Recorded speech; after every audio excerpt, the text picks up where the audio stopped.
All right, good morning, Silicon Valley. Let's get started. Everybody can take a seat. All right, hey, good morning to everybody. Thanks so much for coming out. And good morning to the hundreds or maybe even thousands of people joining us online from around the world. Welcome to Securities Enforcement Forum West 2022, back in person for the first time since 2019. My name is Bruce Carton. I'm the editor of Securities Docket, and I'm delighted to welcome everyone to what I believe has become, with its counterpart in DC, the preeminent securities enforcement conference anywhere. In fact, as of this morning, we had pushing 800 people registered.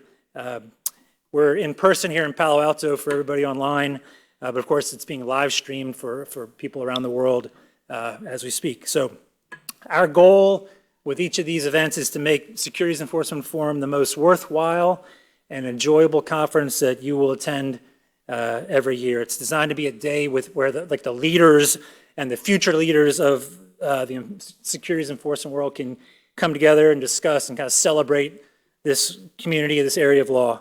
And we found that also through some of the virtual tools that we've been using since in the last 2 years, that like the chat feature, that the online attendees can also have a lot of interaction as well. So before we hear from our first panel, I'd like to say thank you to some few firms that have made the conference possible. Thanks to Alex Partners, Anchor Consulting, Berkeley Research Group, Cornerstone Research, FTI, Stone Turn Group, and KPMG for your fantastic support.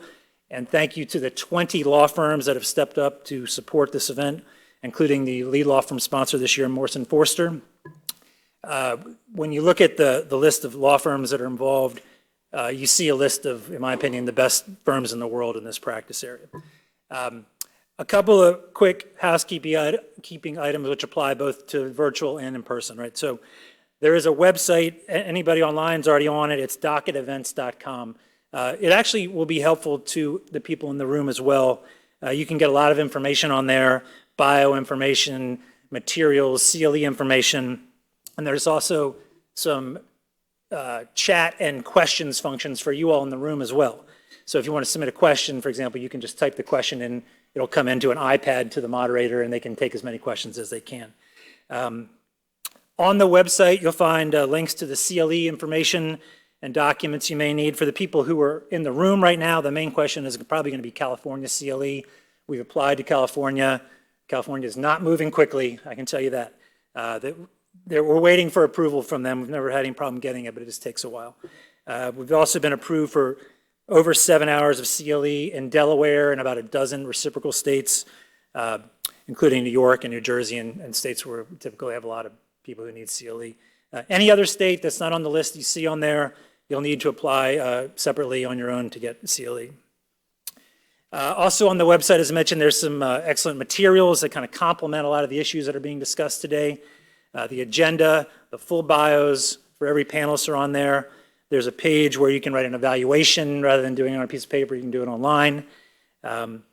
There is a Twitter hashtag, whoever is going to be tweeting, let's go with SEFW22, Securities Enforcement Forum West 22, SEFW22. I'm going to do one and you guys can follow along after I get off this stage. In addition, there are some other kind of key features on the website that everyone, again, everyone virtually, but also in person can take advantage of. There's a chat function, which in the last 2 virtual conferences has been really entertaining, and there's been a lot of interaction in there and a lot of discussion, people posting documents and talking about different cases. You all can see the same chat that the people online can see. You just got to go to the in-person version of that on the Docket Events website. Again, there's a questions box. That's how we're going to be taking questions through the website. So online, you can ask questions. Everybody here, you can ask questions, and we'll try to take as many as we can. All right, so that's all I have to say. My job today is basically going to be to introduce people and keep the trains moving. I'm committed to that. So we're going to get started with our first panel at 8:30, which is called Insider Trading 360. Enforcement trends and key cases, prosecutions, legislation. So we'll be back at 8:30. Thank you.